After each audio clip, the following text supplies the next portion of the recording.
Can a $160 mic really beat something like the Rode NT1A or something like the Lewitt 441 Flex? By the end of this video, you and your ears will be able to decide. You must choose. But choose wisely. So many choices, and it makes so little difference.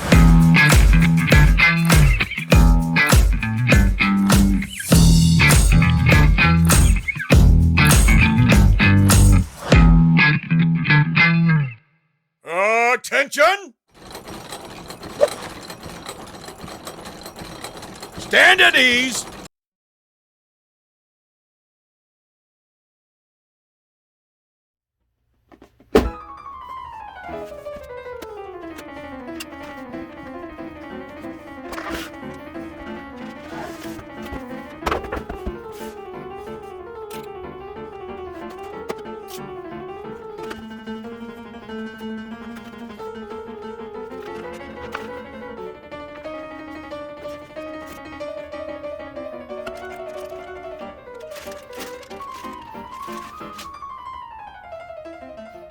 How you doing, everybody? Andrew Scott, and you are back at Booth Camp.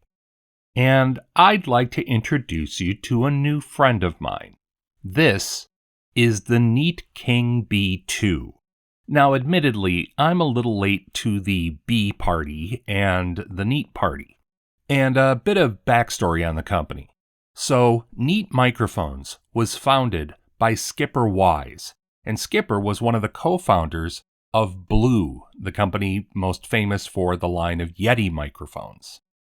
Neat came out with the original King B and the whole B line a number of years ago, and they haven't been resting on their laurels. Neat really is filling a niche in the market, and they're doing a good job of it. People raved about the King B and the Worker B, the two main original B line microphones, and with good reason. Honestly, for their price, they were really hard to beat. Now, some would say that their design aesthetic went a little overboard. They did stay on brand, because that's what the original King B looked like. It was a little ridiculous. But the sound couldn't be argued with. The sound is really what got them bought up by Turtle Beach, the company most famous for headsets and sound cards and high-end audio processing used in, movie studios and things like that. But back in the day, the original King B, for the price, it was hard to touch. Now, this King B2 is a thing. Seriously. It is really well made. It's built like a tank and still looks kind of ridiculous.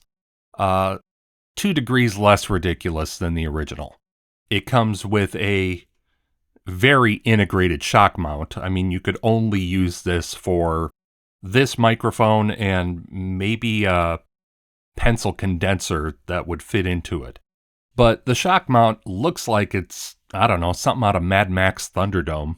The whole unit is really, really well built. I know that it looks plastic on camera, but it's not. This thing is a beast. No pun intended.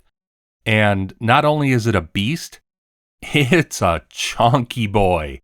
This thing weighs a ton.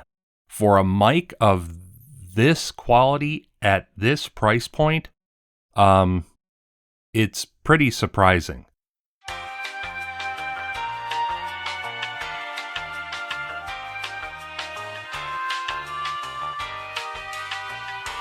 Now, the thing that I'm most interested in is, of course, what it sounds like. And, here's the pudding. So this is the classic Rode NT1A.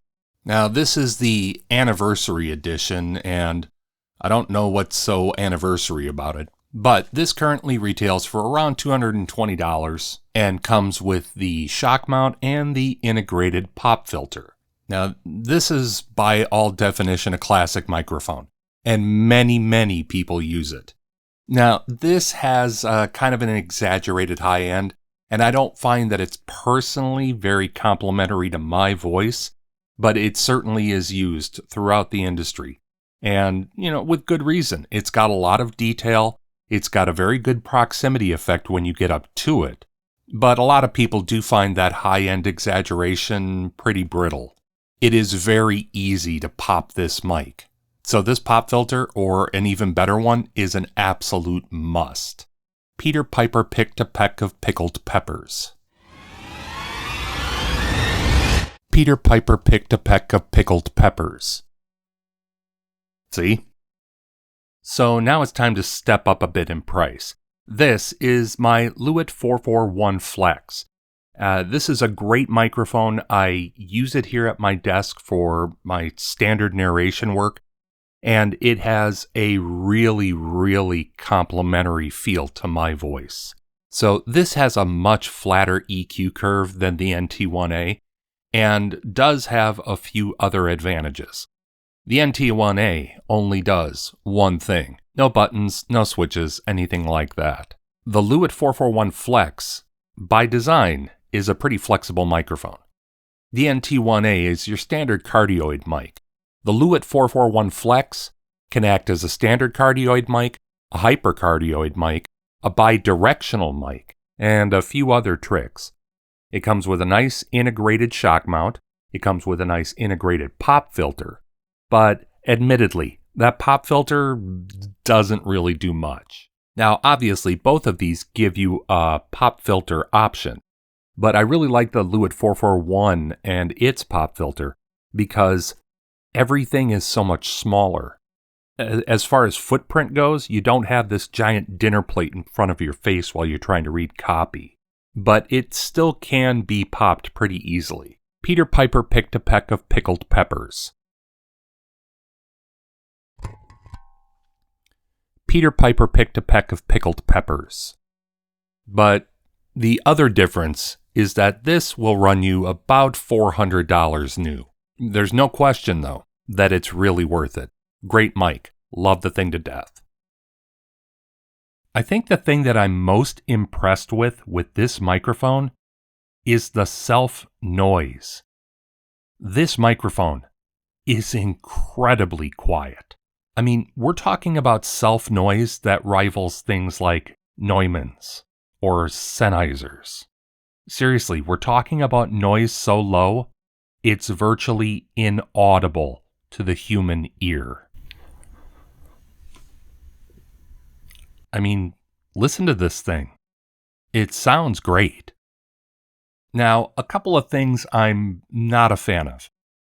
It's a very in-your-face present microphone, and I'm not really enamored with the pop filter. The pop filter is integrated, and I mean integrated, which means cleaning this would potentially be a nightmare. Small complaint. The other thing that I'm not a super big fan of is this shock mount. Now, don't get me wrong, the thing works, but if you ever, for one reason or another, wind up losing one of these shock bands, you're going to have to contact the company. There's really no way that you could, double ugly it by using a hairband or something like that. These are really proprietary shock bands, and you're going to have to call the company. But here's what I do like about this microphone. This thing, it's $170 brand new. And for a microphone with this level of self-noise and this build quality, I'm kind of shocked. But, the proof is in the pudding. So let's go to the tape. 77 years ago, our fathers brought forth upon this continent a new nation, conceived in liberty, and dedicated to the proposition that all men are created equal. 77 years ago, our fathers brought forth upon this continent a new nation, conceived in liberty, and dedicated to the proposition that all men are created equal. 77 years ago, our fathers brought forth upon this continent a new nation, conceived in liberty, and dedicated to the proposition that all men are created equal. So there you have it. Which one did you like the most? I gotta say, this is not going to replace my Lewitt, but it certainly is earning its place on my microphone arm, which, by the way, you really need to have a strong microphone arm for this microphone. I mean, with shock mount, this chonky boy weighs in at almost 2.5 pounds. With the shock mount, the Lewitt weighs roughly about a pound. But overall, this is a fantastic microphone.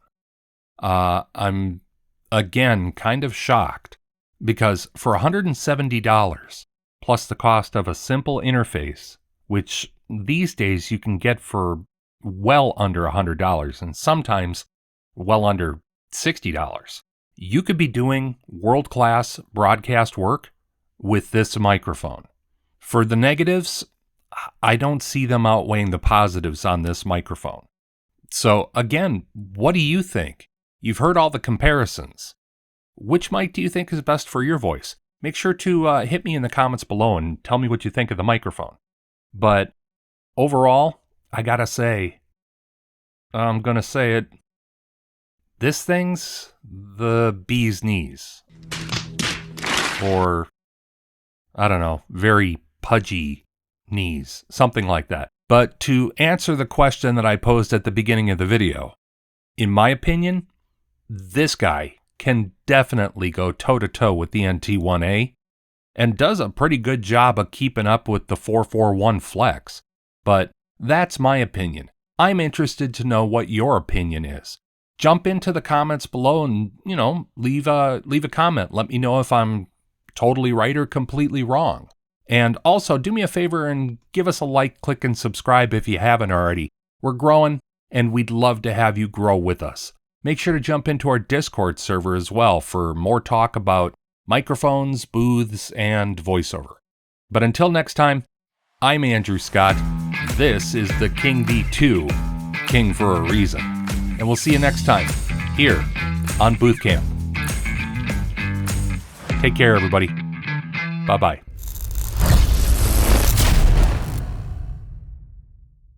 Dismissed.